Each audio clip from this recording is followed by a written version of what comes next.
Spanish retreat from Aztec capital June 30, 1520. Faced with an Aztec revolt against their rule, forces under the Spanish conquistador Hernán Cortés fight their way out of Tenochtitlan at heavy cost. Known to the Spanish as La Noche Triste, or as Night of Sadness, many soldiers drowned in Lake Texcoco when the vessel carrying them and Aztec treasures hoarded by Cortés sank. Montezuma II, the Aztec emperor who had become merely a subject of Cortés in the previous year, was also killed during the struggle, by the Aztecs or the Spanish. It is not known. Tenochtitlan was founded in 1325 AD by a wandering tribe of hunters and gatherers on islands in Lake Texcoco, near the present site of Mexico City. In only 1 century, this civilization grew into the Aztec Empire, due largely to its advanced system of agriculture. The empire came to dominate central Mexico and by the ascendance of Montezuma II in 1502 had reached its greatest extent,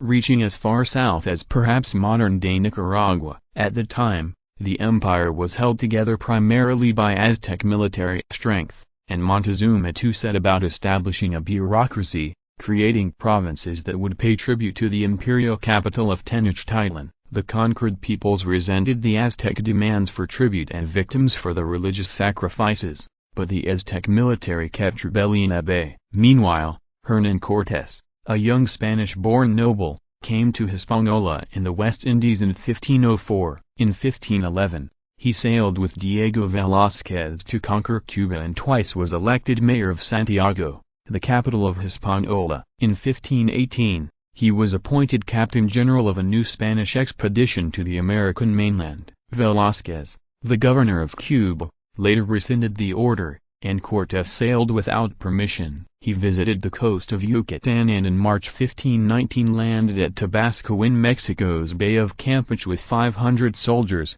100 sailors, and 16 horses. There, he won over the local Indians and was given a female slave. Malinche baptized Marina, who became his mistress and later bore him a son. She knew both Maya and Aztec and served as an interpreter. The expedition then proceeded up the Mexican coast, where Cortés founded Veracruz, mainly for the purpose of having himself elected captain general by the colony, thus shaking off the authority of Velázquez and making him responsible only to King Charles V of Spain. At Veracruz, Cortés trained his army and then burned his ships to ensure loyalty to his plans for conquest. Having learned of political strife in the Aztec Empire, Cortés led his force into the Mexican interior. On the way to Tenochtitlan, he clashed with local Indians, but many of these peoples, including the nation of Tlaxcala, became his allies after learning of his plan to conquer their hated Aztec rulers. Hearing of the approach of Cortés, with his frightful horses and sophisticated weapons,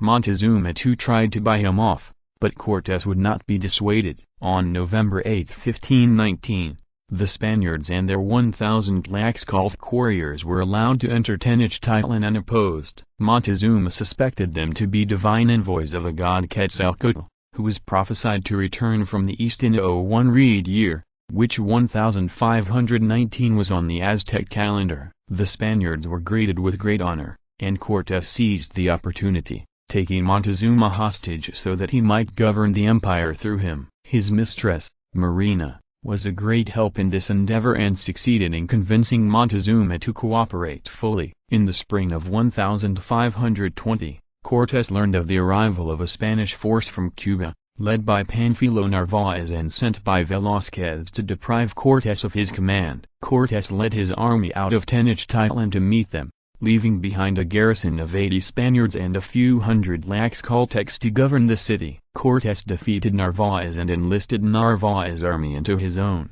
When he returned to Tenochtitlan in June, he found the garrison under siege from the Aztecs, who had rebelled after the subordinate that Cortés left in command of the city massacred several Aztec chiefs, and the population on the brink of revolt. On June 30, under pressure and lacking food, Cortés and his men fled the capital at night. In the fighting that ensued, Montezuma was killed in Aztec reports by the Spaniards, and in Spanish reports by an Aztec mob bitter at Montezuma's subservience to Spanish rule. He was succeeded as emperor by his brother, Cuitlahuac. During the Spaniards' retreat, they defeated a large Aztec army at Otumba and then rejoined their Tlaxcaltec allies. In May 1521, Cortés returned to Tenochtitlan, and after a 3-month siege the city fell. This victory marked the fall of the Aztec Empire. Cuauhtémoc, Cuitlahuac's successor as emperor, was taken prisoner and later executed, and Cortés became the ruler of vast Mexican Empire. The Spanish conquistador led an expedition to Honduras in 1524 and in 1528 returned to Spain to see the king. Charles made him Marques del Valle but refused to name him governor because of his quarrels with Velázquez and others.